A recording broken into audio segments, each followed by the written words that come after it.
So మరో breaking చూస్తున్నాం. నెల్లూరు జిల్లా సైదాపురం మండలం తుమ్మల తలపూరు గ్రామంలో విశ్వేశ్వరరావు మైన్ అనుమతులకు సంబంధించి ప్రజాభిప్రాయ సేకరణ జరిగింది. ఈ కార్యక్రమానికి జాయింట్ కలెక్టర్ వెంకటేశ్వర్లు హాజరయ్యారు. అక్కడ ఏర్పాటు చేసిన సమావేశంలో మైనింగ్ కి అనుమతులు ఇవ్వొద్దంటూ స్థానికులు తెలుపూరు, చెర్లోపల్లి, హరిజనవాడకు చెందిన ప్రజలు అభ్యంతరాలు వ్యక్తం చేశారు. తుమ్మల తలపూరులో మైనింగ్ ప్రజాభిప్రాయ సేకరణలో ఉద్రిక్తత నెలకొంది. మైనింగ్ కి అనుమతులిస్తే తమకు ఇబ్బందులు తప్పవని స్పష్టం చేశారు. మైన్ నిర్వహణకు అనుమతులిస్తే వ్యవసాయానికి ఇబ్బందులు వస్తాయని, గతంలో కూడా అవస్థలు పడ్డామని, ఎవరూ మా గోడు పట్టించుకోలేదన్నారు. మైనింగ్ నిర్వహించేందుకు ఎవరికి ఇష్టం లేదని, ప్రజలు ఇబ్బందులు గుర్తించి అనుమతులు ఇవ్వొద్దని వారు తెలిపారు.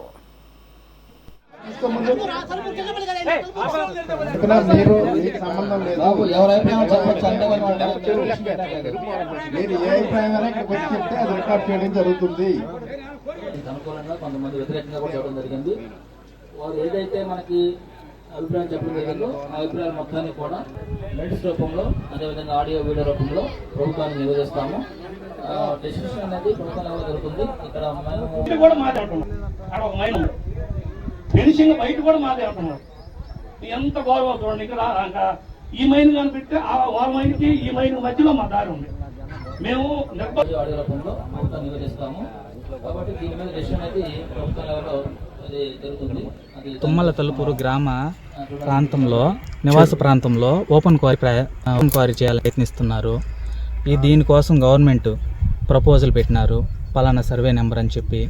అది ఏదైతే మేము నివాసం ఉంటున్నామో దానికి 20 మీటర్ల దగ్గరలోనే ఉంది. ఏదైతే ఈ చెరువు ఉందో ఈ చెరువు లోపలే వాళ్ళు మైనింగ్ స్టార్ట్ చేయాలని చూస్తున్నారు. ఈ చెరువు మీదే ఆధారపడి ఉంది ఎంటైరు తుమ్మల తలుపూరు భవిష్యత్తు. ఈ ఓపెన్ క్వారీ ఎప్పుడైతే ప్రారంభిస్తారో చెరువు నీరు కలుషితమయ్యేదానికి భయంకరమైన ప్రమాదకరంగా ఉంది. మా ఊరికి ఆ ఎగువన కన్లేరు డ్యామ్ ఉంది. అక్కడి నుంచి మాకు సాగునీరు కానీ అవన్నీ వస్తాయి. ఆ నీరు చెరువులోకి వస్తుందా, వచ్చిన వెంటనే ఎంతైతే బౌండరీ ఉందో, చెరువు బౌండరీ ఉందో అంతవరకు ఆకుపై చేసి అంత ఆనకట్ట కట్టినారు అప్పట్లో పెద్దలు. ఏదైతే ఈ లీజుకి ఇచ్చారనుకోండి, ఈ మైనింగ్ అంతా, ఈ మైనింగ్ వచ్చే వ్యర్థాలంతా చెరువు ఏదైతే ప్లేస్ ఉందో దాన్ని అంతా ఆకుపై చేస్తుంది. ఆకుపై చేసినప్పుడు ఏమవుద్ది, వాటరు నివాస స్థలాల్లోకి ఎంటర్ అవుతాయి. ఫ్లడ్స్ రావాల్సిన అవసరమే లేదు. ఫ్లడ్స్ రాకముందే నివాస ప్రాంతాల్లోకి వచ్చే అవకాశం ఉంది. ఫ్లడ్స్ వచ్చిన తర్వాత మా ఇల్లులు మునిగిపోయే అవకాశం ఉంది, ప్రజలకి హానికరం జరిగే అవకాశం ఉంది. దయచేసి గవర్నమెంట్ దీన్ని గుర్తుంచుకొని రైట్. ఇక ఇదే అంశానికి సంబంధించి మరింత సమాచారం మా ప్రతినిధి బాలరాజు ఫోన్ ఇన్ లో అందించడానికి మనకి అందుబాటులో ఉన్నారు. ఎస్ బాలరాజు, తుమ్మల తలపూర్లో నిర్వహించిన మైనింగ్ ప్రజాభిప్రాయ సేకరణలో ఉద్రిక్తత చోటు చేసుకున్నట్లుగా మనకి సమాచారం అందుతోంది.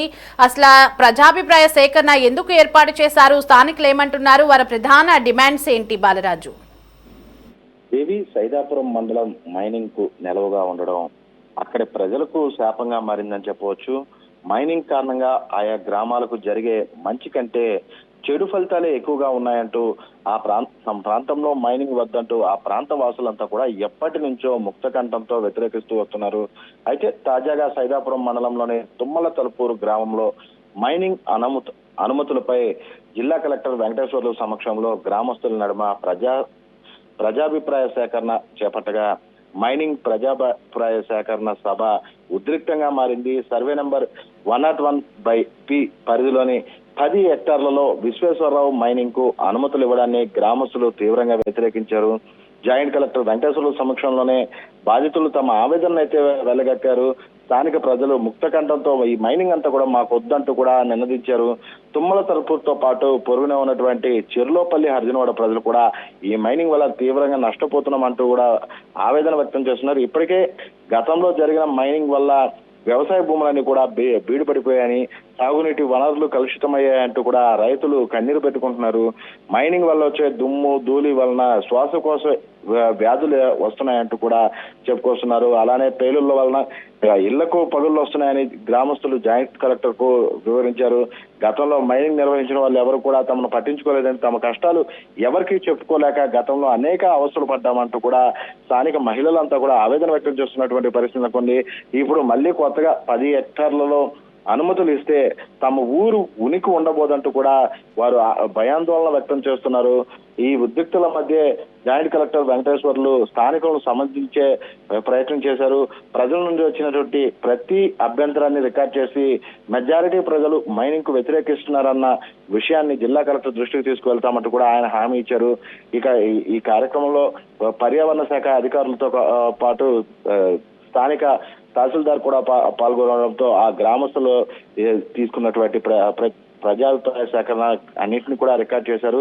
ఈ పూర్తి స్థాయిలో ఇక్కడ మైనింగ్ వద్దనే దానిపైనే నివేదికలు అందిస్తాం కలెక్టర్కు అని చెప్పి అధికారులంతా కూడా చెప్పడంతో అక్కడ పరిస్థితి అయితే సాధారణ స్థితికి వచ్చింది. అయితే గతంలో వైఎస్ఆర్ కాంగ్రెస్ పార్టీ ప్రభుత్వ హయాంలో కూడా ఇలానే ప్రజాభిప్రాయ సేకరణ కార్యక్రమం పెట్టి తూతూ మంత్రంగా అక్కడ ఉన్నటువంటి నివేదికలన్నీ తీసుకొని కలెక్టర్ కు నివేదించిన సమయంలో మొత్తం తారుమారు చేయడంతో గతంలో మైనింగ్ యథేచ్ఛగా సాగిందంటూ కూడా వాళ్ళ ఆవేదన వ్యక్తం చేస్తున్నారు. అలా కాకుండా ఇప్పుడు కూటమి ప్రభుత్వంలో ఈ రోజు ఎలా అయితే మేము వ్యతిరేకించామో అదే నివేదికను అధికారులు కలెక్టర్ దృష్టికి తీసుకువెళ్లి తమ ప్రాంతంలో ఇకపై మైనింగ్ లేకుండా ఉండేలా చర్యలు చేపట్టాలంటూ కూడా అక్కడ స్థానికులంతా కూడా వేడుకుంటున్నటువంటి పరిస్థితి నెలకొని ఉంది. Devi. Right Balaraju, thanks for the updates.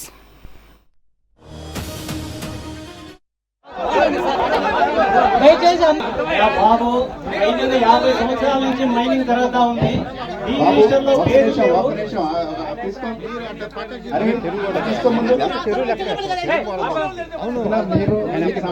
బాబు ఎవరైనా చెప్పచ్చు, అంతేగాని మీరు ఏ అభిప్రాయంగా ఇక్కడికి వచ్చి చెప్తే అది రికార్డ్ చేయడం జరుగుతుంది. కొంతమంది వ్యతిరేకంగా కూడా చెప్పడం జరిగింది. వారు ఏదైతే మనకి అభిప్రాయం చెప్పడం జరిగిందో ఆ అభిప్రాయం మొత్తాన్ని కూడా మినిట్స్ రూపంలో అదేవిధంగా ఆడియో వీడియో రూపంలో ప్రభుత్వాన్ని నివేదిస్తాము. డెసిషన్ అనేది ప్రభుత్వం లెవెల్లో జరుగుతుంది. ఇక్కడ మేము కూడా మాట్లాడుతున్నాం. అక్కడ ఒక మైన్ ఉంది, ఫినిషింగ్ బయట కూడా మాట్లాడుతున్నాం. ఎంత గౌరవం చూడండి. ఇక్కడ ఈ మైన్ కనిపెడితే ఆ మైన్కి ఈ మైన్ మధ్యలో మా దారి ఉంది. మేము ఆడియో రూపంలో ప్రభుత్వాన్ని నివేదిస్తాము. కాబట్టి దీని మీద డెసిషన్ అనేది ప్రభుత్వం లెవెల్లో అది జరుగుతుంది. అది దానికోసం మనం చూడాల్సి ఉంటుంది. కాబట్టి ఇప్పుడు ఇక్కడైతే నిర్ణయం అనేది ఏమి ఉండదు. చెప్పినటువంటి విషయాలు ఏవైతే ఆ విషయాలు మొత్తం